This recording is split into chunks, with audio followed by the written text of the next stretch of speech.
once again for another fight card prediction. We're here for UFC Real Rancho. Corey Anderson against Jan Blachowicz 2. Interesting card. I must admit, there's some good fights I'm looking forward to. Like I put in the community page earlier on, I am going to be doing a live stream through the main card. So if you want to come and join me for that, that would be awesome. I'm on holiday over the weekend and I don't have to go up early on Sunday. So I'm going to be watching the fights live. So come and join me watching the main card there. If you're new to the channel, please hit the subscribe button just up there in the corner and hit the bell and you'll be notified when my videos come online. How you doing, Rob? I see you there. And give it, let's see how many likes we can get. Can we get another 150 likes in this video? If we can, that would be awesome. So let's try and get as many likes as we can. And like I say, let's try and get the sub count up and help me grow this channel. Coming off a fairly decent card at UFC 247, you know there was a lot of kind of weird kind of goes on with the scorecards and everything. It really was a kind of weird gig for that card. It had a couple of really good bets. Rob was just saying a Bautista one. That was a really nice cash there, and I've got a couple of underdog bets actually for this card here. So yeah, I'm kind of looking forward to really getting into this good run of fights here, and hopefully I can kind of keep my picks and everything, keep them going a little bit there. So yeah, just a shout out to Mr. Arkansas. I don't know if you know who Mr. Arkansas is. I see there, Kiro, what's up, buddy? He's doing like a prediction war, and all the kind of predictors on YouTube. I actually think it's a pretty good thing, seeing who's doing well. You can, one week you're doing well, the next year you're not doing so well, but you're always still in it if you can have yourself a good week. So go check that out and tell them that Will sent you over, and hopefully you like stuff. I mean, Mr. Arkansas's got a bit of a abrasive personality. Some people like him, some people don't, but I actually like the concept of the predictor wars and keeps it nice and competitive, have a bit of competition there. So yeah, let's get into this card before we're here till the middle of the night. I'm going to say this fight first because I don't know where it's going to be in I'm probably going to guess it's going to be in the main card at some spot maybe. Or maybe not, maybe in the prelims actually, yeah. Devin Clark against Daquan Townsend. I'm not going to pick Daquan Townsend in the UFC fight, especially after he lost a couple of weeks ago to Bevan Lewis. Devin Clark, this should be a fight he wins. If he doesn't, then he doesn't deserve to be sticking around the UFC, in my opinion. Daquan Townsend,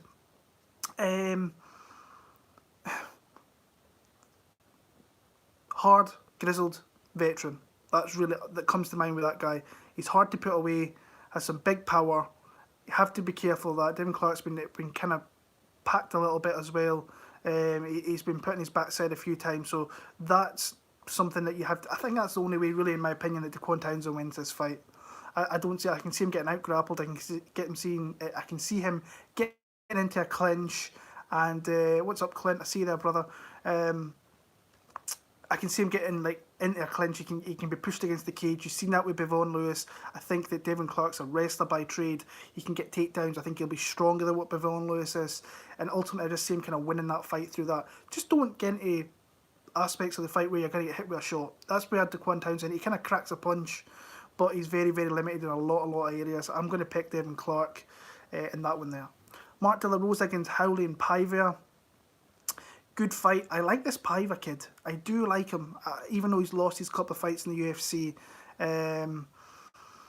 He obviously had the loss to Kai Kara France. Got hit with a lot of big shots in that fight, but what I liked about him is he kept coming forward, never gave up, pushed the pace into the third round, really gave Kai Kara France a really tough fight, even though he won fairly dominantly on the cards. But keeps a great pace, can get taken down, can pop back up to his feet. I just really like what's seen. I mean, he's coming off that loss to Bontorin where he caught that massive knee right above there. He was thrown about a little bit in that fight by Bontorin because Bontorin is a strong fighter. When you look at the De La Rosa side here, it's kind of like he's a boxer by trade. I don't think his combinations are all that fast and all that crisp. I think he can get hit with some shots. And I think if he wins this fight, he has to actually get the fight to the ground and keep it there. I think he's got a submission advantage. But I like Paiva. I think that he's got too much. I think he won't keep Paiva down if he does get him there. And ultimately, I think that just the output will be too much and Paiva will win that. I do think the line's a little high. I bet him at minus 175 in a parlay with someone else further on the card. And he's like minus 225. But ultimately, I kind of like Paiva in this one. De La Rosa, I actually seen an interview, I can't remember, it was a couple of weeks back now, and he was talking about how he really wants Montana to do really well because she's close to the rankings, supposedly. And I was like, oh, dude, you should be kind of looking after yourself and making sure that's got to be a weird thing here as well, both fighting on the card. I know they'll be peaking at the same time. What's up, Jason? Yeah, I'm going to pick Paiva via decision. This one here I'm struggling with. I've just did the MMA Huddle podcast with John. It's Macy Chiasson and Nicco Montano, and I picked Macy Chiasson, and I'm thinking to myself, what have I kind of let myself in for in picking Macy Chiasson in that spot? Because she let so many people down in that last fight. She really did, and she's a fighter by trade. She's a big girl for the division. Like, she's a natural 145er against a natural, probably a natural bantamweight in Montano, who struggled to really make 125 in the end. But Chiasson usually likes to kind of get the fights into the clinch and really get the fight to the ground. But I think if she entertains the clinch here with Montano, she could be in trouble here. And she did that against Landsberg, and like, she gassed really easily in that fight as well, which was a little bit surprising to me. Like, I cannot trust any girl in this fight. It's a tough pick, and I'm thinking to myself, right, I picked, my initial gut feeling was Chiasson, but should I go with Montano, who I think's got a bit of a dog fighter in there? I think she can go, she can push against the cage, she could probably get takedowns, and as long as she can really get hit by Chiasson at distance, I think that she could ultimately kind of win this fight. I was pretty impressed with her actually in the Juliana Pena fight, and Pena's a scrappy girl. She came out, I thought Montano did really well early on, and as the fight went on, Pena really came into it and won that fight, just not by a hell of a lot. There's a couple of fights in this card that next week or after the card finishes, and if I lose these fights, I'm going to be a little bit of annoyed, because there's a couple I'm really not too sure about, and this is one of them. I'm going to stick with Macy Chiasson, but I've got a feeling that Nicco could pull it off. Honestly, I want no part in betting this fight. I really don't. I've got 3 bets actually for this card. I'm going to have 4. There's another one I actually like, which I'm going to probably put on soon enough. But I don't know. Yeah, I'll go Macy Chiasson. I'll go a very, very kind of contentious, close decision though. But would it surprise me if Nicco won? Not at all. Kenney against Merab Dvalishvili. This has got the kind of tingles of being a really, really good fight. You've got the kind of Tasmanian Devil and kind of Merab there against Kenney, who's just good. I've picked against him in his 2 fights in the UFC, and he's just been like relatively a really, really good, solid fighter. And he's fighting bigger dudes because he is a flyweight by trade. So he's fighting at a division up there, and he's doing very, very well against bigger guys. Say what you want about Manny Bermudez. He's a big guy, and he actually missed weight again this weekend past. So he missed weight at 135 and 145 in the UFC. At the weekend he was supposed to fight 155 and missed weight again, but won the fight inside a minute. When you watch the Kenney fight, like, he was huge, and he was definitely stronger, and he had some positions on Kenney which I thought that he could possibly catch Kenney in a submission. But he scrambles so well, he adjusts so well, his angles in some of the clinch positions are really, really good. I'm just a little bit cautious with Merab there. He's got super athletic takedowns, like explosive takedowns. I think he's a limited fighter, but his explosiveness and his technique with some of his takedowns is beautiful. I thought his last fight against Katona was the best that he's looked in his UFC career. But again, it's a guy who is coming out of Ireland, the good camp of SBG, but who's he really kind of training with there to kind of take his grappling to the next level against someone like Merab? I think he went to Penn State for a week. But ultimately, I see this fight, Merab getting takedowns. I do see him getting takedowns in positions here. But like some of you guys are saying in the chat there, I think Kenney scrambles supremely well. Let me bring up some of the stats here. I was looking at them earlier on, because he got taken down against predominantly quite a lot against Ray Borg, and then ultimately was scrambling, was reversing positions very, very well. And like, what's he say? Manny got him down a couple of times, and Ray Borg got him down 7 times. But he scrambles so well, and he outstrikes him as well.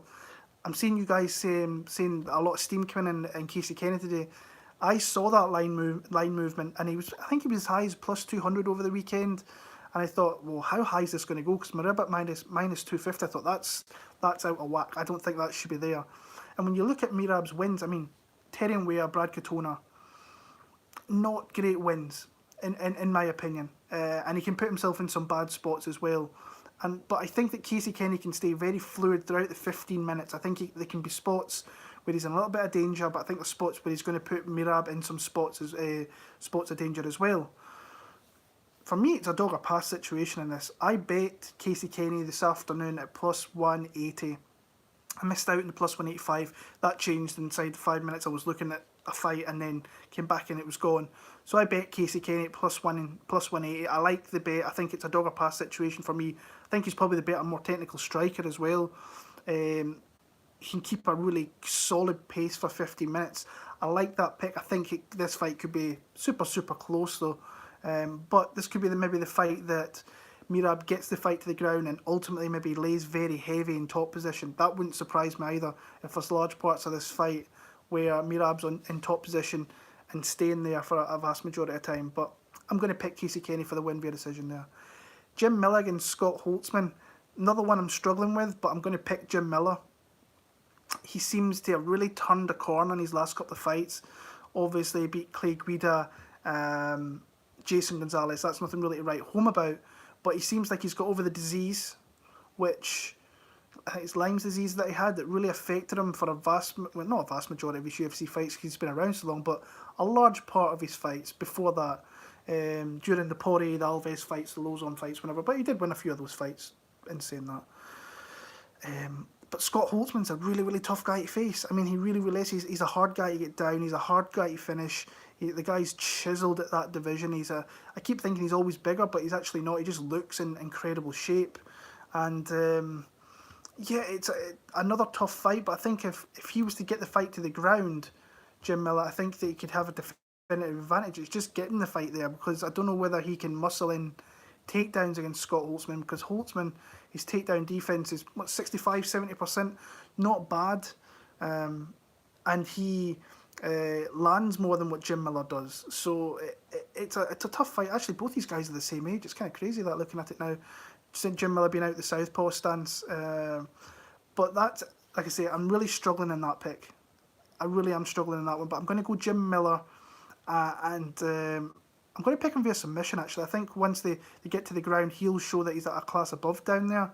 But honestly, I think the last fight where Holtzman was really taken down quite a lot and not kept there because he kept going back to his feet was the Nick Lentz one. I don't know whether Jim Miller's got the grappling to keep it there for long parts, but I think once he gets there, he's going to be very opportunistic and get on a submission. We had the fight with, someone said there, Jim rocks him and then subs him. That was kind of like the Alex White fight. The Alex White fight was all about that. He hurt him and then got him in his submission there. But I just feel more comfortable picking Jim Miller, especially being the dog. I thought, oh, why not? I'll take a dog shot on him there. So I'll go Jim Miller via submission. Probably second round in that one there. This is a fight, another fight I've been going back and forward on. And a guy that I really like, obviously John Dodson against Nathanial Wood. Nathanial's a guy that I've been watching for so many years on the European circuits, come up through Bama, and then really started to find his feet once he got into Cage Warriors, and really has jumped from level to level through Cage Warriors into the UFC, where he's come into the UFC, 3 wins, 3 submissions, which is a little bit surprising because he's not known for his striking, but I think his striking is pretty decent. He's been in some wars. Again, I'll say this, if you've not seen the Josh Reed fight, gets hit in the chin, is rocked, managed to finish the fight not long after. But he came in really tough entrance into the UFC. Johnny Eduardo took his licks in that first round, got caught up a little bit, but then he caught the black belt in a beautiful Darce choke. I did not see that coming. Moves on to his fight with Andre Ewell. Surprised the life out of me how he was the underdog in that fight. Andre Ewell had nothing off his back, was getting countered by the strikes of Nathanial Wood. His striking and his footwork is, if you watch through his UFC fights, have got so much better. They really have his angles, His counter-striking, his striking has come along. I've always thought he was a very good kicker, but I think his hands have really came into a different realm since being in the UFC. Not that we've really seen it because he's shown his grappling. And then the Tecco fight caught him with some beautiful, crisp counters in that one, but he's very good at jumping on the back. Once he gets that opportunity, he did it against Andre Ewell, he did it against Tecco. Once he gets that, it's really, really hard to get him off, and he gets that choke in very quickly. Now, my initial lean in this was John Dodson. And the reason I'm thinking of that is because I think this fight could be very, very close, because Dodson, I do think he's declining, I do think he's deteriorating a little bit, but he's still very dangerous. You've seen in the Peter Yan fight that he put the guy in his backside. Now, in saying that, Peter Yan is so uber aggressive that anytime you can catch his forward momentum with the speed that John Dodson has, and some of the power as well, which I think has waned a little bit over the years, that's a recipe for disaster and can put you on your backside. But ultimately, he succumbed to the pressure in that fight. I mean, he took Peter Yan down a couple of times in that one. But he just could not keep Peter Yan off him. And when you look at Dodson as well, he's a guy that never gets stopped, but all of his losses are losses to decision. I think that the more crisper guy with more technique is actually Nathaniel Wood, but the speed might be a little bit of a problem for him. And if these rounds are close, being in New Mexico, I think that John Dodson could maybe nick it. But I feel confident, and from what I've heard, John, my co-host in the MMA Huddle, interviewed him. He says that he's taken things to the next level here in the 9 months that he's been off from fighting in London last year. He says he's did so much, he's in such better condition, and he had to rest his hand that he hurt. He's been like getting his body ready for obviously going out to New Mexico, which is a higher level, I believe, of elevation. But this is a home game for John Dodson. This is a risky fight for Nathaniel Wood, which I think like he could have probably easily got a fight in the London card. Obviously, he'd be one of the bigger stars in that card, but he's decided to go to the kind of the playground of John Dodson here and try and get a win in his backyard. Honestly, I'm picking Nathaniel Wood via decision. I think that he lands the crisper strikes. I think he cuts off the cage, but I've got this funny feeling that John Dodson's going to get the decision. Like I just think it's going to be so close that the rounds are just going to edge to his side. But I'm going to go with my gut pick after watching tape, which was Nathaniel Wood. I don't think he gets him down. I'd be surprised if he stopped him via submission or whatever it would be. So then it becomes just trying to stop the strikes of John Dodson. And like I say, I think that his power's waned, but his movement is still there. This is probably another one of these fights I come back after the fight card. I'm thinking, I should have picked John Dodson. My initial gut feeling. Watched the tape, kind of went to Nathaniel Wood. I hope Nathaniel gets it. I'm a fan of the kid. Really nice guy. But this is a tough fight. Very, very tough fight. But I've got Nathaniel Wood via decision now. Tim Means against Daniel Rodriguez. I'm not impressed with Daniel Rodriguez. I think that if you wanted someone to face Tim Means, you need someone with like superpower. And I don't think Rodriguez is that guy. I think he's more of a kind of jiu-jitsu guy. Most of his wins are kind of via TKO and whatever. Was not impressed with him against Rico Farrington in the Dana White Contender Series. Then he went out and had a fight. I can't remember the name of the guy, Quinton something. In his next fight after the Dana White Contender Series. And he's like not a young kid. He's like 33, 34 years old. Tim Means a little bit kind of shot-born, in my opinion. I think if you've got a dangerous striker, you can knock out Tim Means, definitely. But I just don't think this guy's got it. I think that Tim Means is going to light this guy up like a Christmas tree. I think he's going to use everything that he's got. He wanted to be in this card. He's from New Mexico. He's probably going to have a large, vast array of fans there. I think he can maybe even out-grapple this guy. But Tim Means very, very dangerous. We've seen the Thiago Alves fight there. Thiago's a guy that's been kind of declining slowly but surely, but it's always a tough guy. I actually thought he looked pretty decent in the however long that fight went. But I thought he looked good in the Nicco Price fight. He really had Nicco Price against the ropes. But with Nicco Price, you cannot take your eyes off that guy, because if you do, he can knock you out, and he's got vicious power, and he absolutely snapped the ankle as well of Tim Means as he fell and collapsed off the ground. But he should win this. Like when he gets fights like this with your Ricky Rainey's, Sebastian Macy, he knocks these guys out. I think he stops him in the first round. I've got Tim Means via TKO in the first there. Moving on to the main card, Lando Vannata against Yancy Mederios. This fight, I think, is going to be very, very interesting. I could see either one of these guys getting hurt early. I could see this, like, Vannata coming out super early, hurting Mederios, and then ultimately maybe losing a couple of rounds. When you look at Mederios, though, I think his chin's starting to go. He got dropped a couple of times by Cowboy up at 170. But Vannata, how can you be super confident in the guy? And it's hard to be, it really is. But I think this is a spot where he can knock out Yancy Mederios. He's got some really good striking. He's got some pretty bad striking defense. And, I mean, he's not one... his last win in the UFC was Marcus Mariano. That guy had no right being in the UFC. Got him out of there, Kimura the first round. But he's always been in fights. I always think that he's in the fights. Very early on, he can strike really well, but then he fades off. He really does. But the last fight against Diakese, that's the kind of only fight you look at where he was absolutely demolished by the takedowns. He got like taken down 4 times. The low kicks absolutely destroyed him. But that was the one fight really that I thought he looked kind of out of his element. He got dominated big time. I just don't think Medeiros has got that in him to dominate there. Like, but you have to put this guy down, because if you give him enough opportunities, he can end up hurting you like he did with Cowboy. He got dropped a couple of times, but ultimately end up finishing the fight. So, kind of crazy. I'm picking Lando Vannata via first round knockout. I actually bet him last week, probably this time last week. He was plus 150. I kind of went to think about it for a couple of hours, and he went to plus 140, and I thought, right, I have to get on this now if I'm going to commit to it. Watched a couple of his fights, and they're not great watches, like, because, I mean, the Bobby Green fight, he could have really got the guy out there in the first round and then end up fading in that one.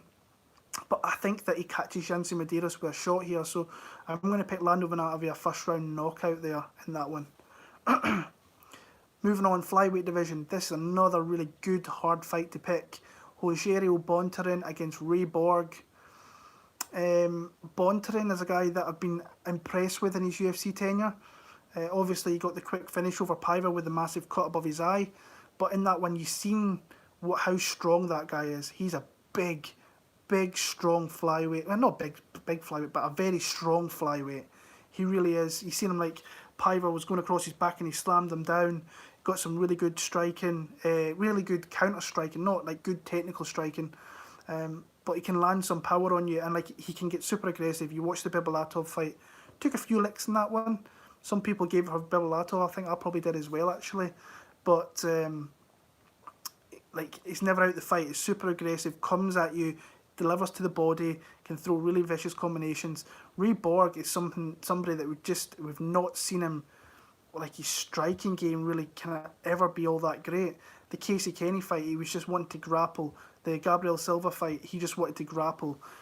And obviously that's his strongest point. That's what he thinks he's going to do to win the fight, so why not go to that? And he usually gets guys down. I just think it's going to be tough for him to really get Bontorin down and keep him there. I think that Bontorin could have some spots in this one here where he could maybe get Borg down. And obviously it's a big... I totally forgot that Borg was a bantamweight, and then he's getting an opportunity to move back down to 125. I totally and utterly forgot about that. So he's making that return back, and both guys I think have missed weight at 125. I know Borg has on numerous occasions. He missed bantamweight against Casey Kenney, but I remember Bontorin had struggles against Bibolatov. Close fight, honestly. If Borg can get him down and keep him there, which I don't think he can, then I think he's got an honest spot there to maybe win the fight. I like Bontorin to just mix it up a little bit more, be better on the feet, potentially get Borg down, stop Borg from getting him down. So I've got Bontorin to win that fight there via a decision. Brok Weaver against Kazula Rodrigo Vargas. So this is the last fight I watched regarding this card, sorry. And I was like, Brok Weaver, kind of heard a bit about him. I've seen him obviously in Dana White's Contender Series. Watched his fights through Titan and Island Fights. And I wasn't impressed. I'm still not super impressed. And I looked at the betting lines and I seen he was minus 300. I'm like, oh, I might have to look into Vargas really handily to see if there's any value in his side. And then I watch Vargas and I'm like, nah, this isn't the spot to fade Brock Weaver. There really isn't. When you look at Vargas, he cannot stop a takedown, doesn't know how to get back off his feet. I mean, a striker in De Silva took him down once and the kind of fight, the round was over from there. On the feet, you can see he's got a bit of aggression, some nice low kicks. I think Brock Weaver is a better technical boxer than what Vargas is. And he's definitely making advancements with his ground game. You can see that he gets takedowns. He can move into the mount position. He can look for submissions. Vargas gives up different positions on the ground. Brock Weaver, I went back and watched his loss against, I don't think it was James Freeman, I can't remember, Mr. Brown or James Brown or something it was. Pretty close first round, they were kind of switching a little bit. Brown was picking his shots well, but ultimately went into the second round and they started trading a little bit, and this massive counter left hook came from the opponent and absolutely knocked Weaver into kind of next year pretty much. Went on to the Dana White Contender Series against Devin Smith, I think his name was. Got taken down very quickly. You seen Smith, he really wanted nothing on the feet, he just wanted to grapple and ultimately gassed himself out.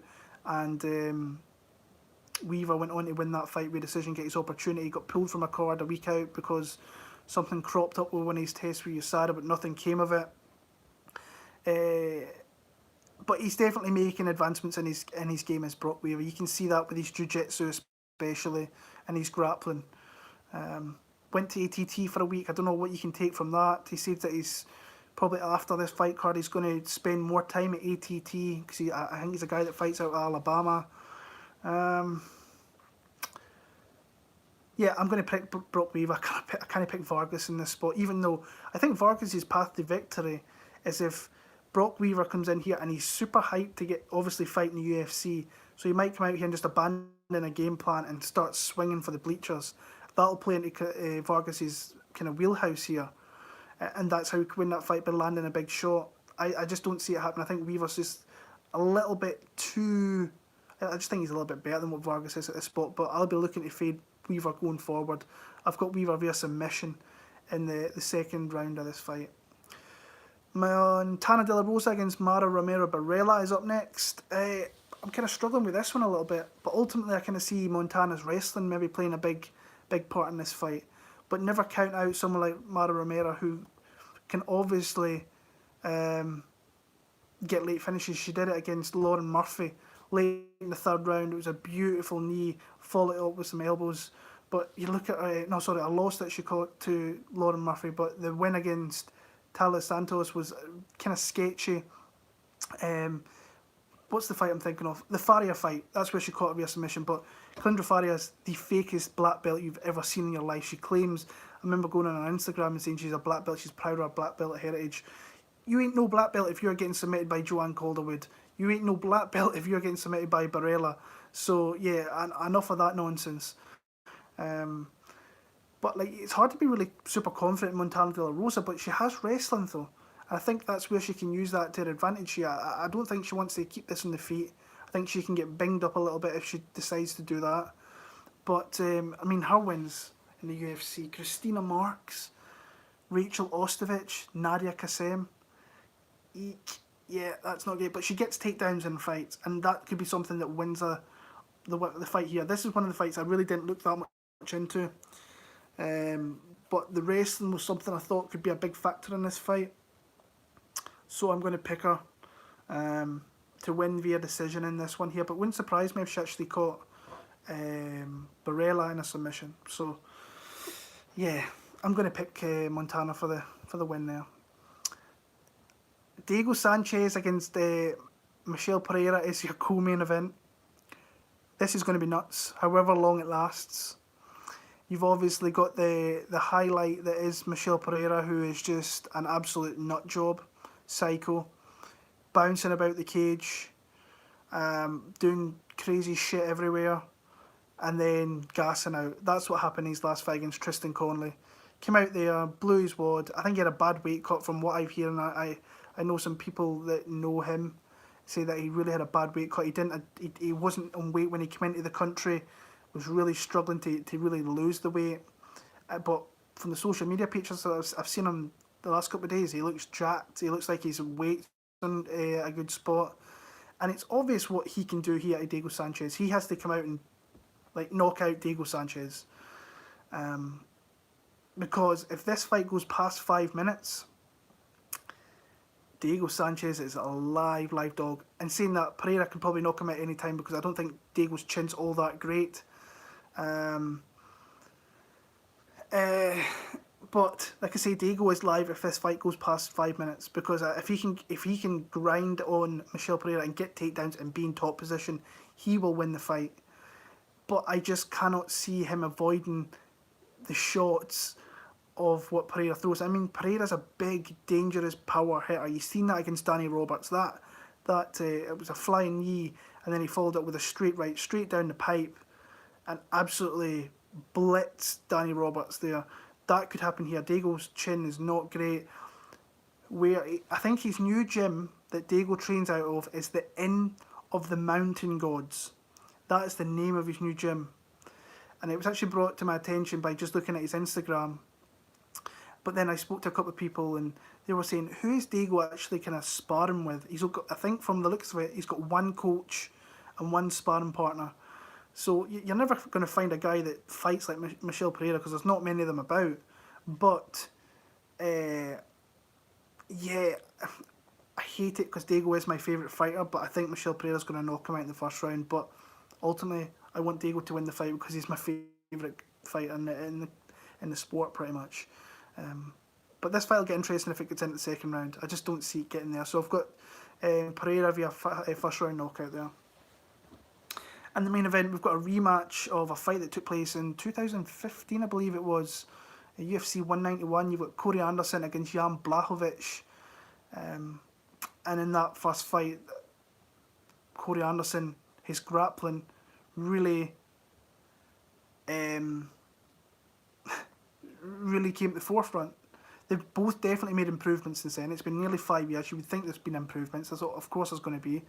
You've got Anderson, whose striking's definitely gotten better. Now, I'm not taking anything from the Johnny Walker fight because that sometimes can happen. Johnny Walker, I've been waiting for the time to fade that guy. It happened to be Corey Anderson. Did not see him, Corey Anderson knocking out Johnny Walker. Then there's been a whole load of things regarding Johnny Walker's camp. I think he's, like I say, I'm looking at Nikita Krylov soon against Johnny Walker. I think that could be a spot, especially at underdog odds. But he got to Johnny Walker first before Johnny got to him. And like I say, Corey is just one of the biggest grinders that you've got at 205. The guy can wrestle all day, can take you down all day, can lay in top position for vast majorities of the round. And then you've got Blachowicz, who's definitely made improvements with his hands. I think his overall confidence is through the roof. He's got himself some good wins. Start to stuff more takedowns. You watch the first fight, he's blown out his arse in the first round. He really is. He's like blown for air. He's putting his hands in the air. He couldn't stop the takedown once it went into the second round, and especially in the third round. And he was just eating elbows. Like, he had the massive hematoma on the top of his head as well in that third round towards the end of the fight. And I've had some people say, yeah, he's made some big improvements with his takedown defense, and I agree. But when I look at it, I'm going to bring it up right here actually. His opponents, two middleweights, and Jacare Souza and Luke Rockhold. Luke Rockhold is not known as a guy to take you down. His top control and top position is legendary. He's got some unbelievable position when it gets there. Jacare is obviously a jiu-jitsu guy who's okay, but in the kind of grappling aspects, Jan was just too big for him and he couldn't get him down. Then you've got Santos, he's not going to look for takedowns. You've got Krylov, he doesn't really look for takedowns, even though he did take him down. You've got Mano, a striker, Kenney, a striker, Devin Clark's a wrestler by trade. So, Quincy, I see that. I did pick Bontorin, just in case you're wondering. But then you look at Cummins take him down. Gustafsson took him down. Now, he was hurting Gustafsson on the feet in that one as well. But Corey Anderson was just relentless in their fight. when I look just as complete fighters, the one thing that just scares me about this is Corey Anderson, his chin. You can knock him out. You absolutely can. You've seen the fight with Shogun. That if that fight was in a different country and him not getting the putting his backside, I think he wins that fight. The OSP fight, he's winning that one in the third round. Gets caught with a head kick. That's the only thing that really hurts Corey Anderson, in my opinion. I think Corey Anderson is over 25 minutes here. I just think he's going to get takedowns. I know that the conditioning has definitely got better for Jan Blachowicz, but he hasn't faced a grinder wrestler style like Corey Anderson since probably Patrick Cummins. And I think if that keeps on going throughout the second, the third round, he's going to give up takedowns and he's not going to get off his back at all against Corey Anderson. He's going to eat plenty of strikes. So ultimately, I've got Corey Anderson here. I've got him parlayed. I remember I talked about the first fight of the night with Paiva. I've got him parlayed with Anderson for plus 136. I made that bet a while back as well when Anderson was minus 200, Paiva was minus 175. I just think that at this point, Corey Anderson's just a far more better fighter, in my opinion. So I've got him to win via decision. I'm actually going to look at betting Corey Anderson via decision. I did that last week with John Jones by decision. I got him at plus 240.